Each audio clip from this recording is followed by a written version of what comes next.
Assalamualaikum warahmatullahi wabarakatuh. Halo teman-teman, kita ketemu lagi nih di pembahasan materi akidah akhlak. Kali ini kita akan bahas mengenai rangkuman dari bab 5 suri tauladan 4 Imam Mazhab Fikih. Imam Mazhab Fikih yang pertama yang akan kita bahas adalah Imam Abu Hanifah. Nama lengkap beliau adalah Nu'man bin Thabit bin Marzuban atau yang kita sering kenal dengan nama Abu Hanifah. Beliau lahir di kota Kufah pada tahun 80 Hijriah atau 699 Masehi. Wafat di kota Baghdad pada tahun 150 Hijriah atau 767 Masehi. Beliau tumbuh di dalam keluarga yang soleh dan kaya. Sejak kecil beliau sudah hafal Al-Quran. Jadi ayahnya ini adalah seorang pedagang kain sutra ya teman-teman. Kemudian Abu Hanifah hidup dalam dua kekuasaan, di antaranya kekuasaan Bani Umayyah selama 5 tahun dan 18 tahun di era Abbasiyah. Teladan yang dapat diambil dari kisah Imam Abu Hanifah ini, yang pertama, beliau ini selalu saling memuji dan berbaik sangka. Yang kedua, beliau juga selalu bersikap terbuka dan mau menerima kritikan. Selanjutnya kita akan membahas mengenai Imam Malik. Nama lengkap beliau adalah Malik bin Anas bin Malik bin Amr al-Imam Abu Abdullah al-Humyari al-Asbahi al-Madani.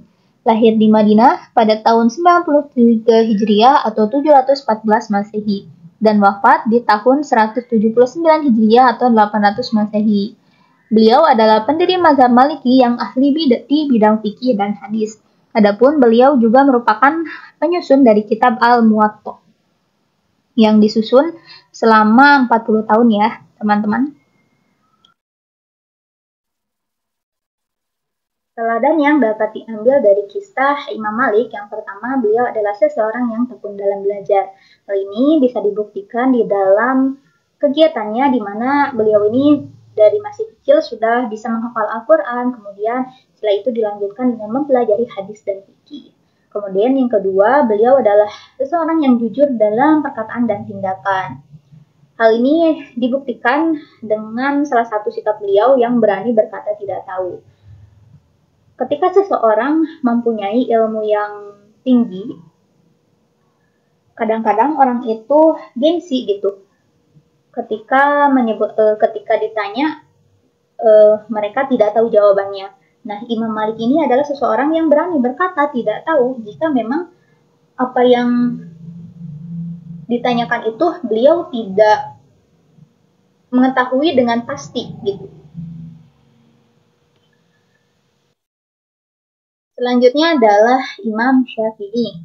Nama lengkapnya adalah Abu Abdullah Muhammad bin Idris Asy-Syafi'i atau Muhammad bin Idris Al-Syafi'i. Lahir pada tahun 150 Hijriah di Gaza, Palestina. Adapun pada tahun yang sama, Imam Abu Hanifah yang telah kita bahas pertama kali itu adalah wafat. Jadi tahunnya ketika Imam Syafi'i lahir, Imam Abu Hanifah wafat. Adapun Imam Syafi'i ini wafat di hari Jumat menjelang subuh pada hari terakhir bulan Rajab tahun 204 Hijriah atau tahun 809 Masehi di usianya yang baru 52 tahun.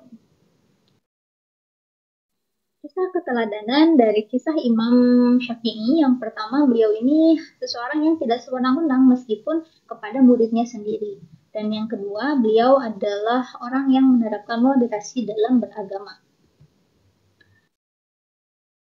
Imam Hambali. Nama lengkapnya adalah Ahmad bin Muhammad bin Hambal bin Hilal atau Ahmad bin Hambal. Lahir di Baghdad pada bulan Rabiul Awal tahun 164 Hijriah. Imam Ahmad menghafal Al-Quran di usia belia dan mulai mengumpulkan hadis dan mendalami fikih sejak umurnya yang baru 15 tahun.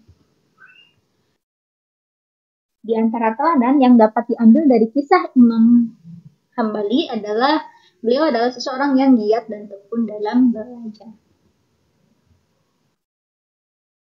Baik, cukup sekian pembahasan kita pada materi kali ini. Semoga bermanfaat. Mohon maaf apabila ada kesalahan. See you and thank you. Assalamualaikum warahmatullahi wabarakatuh.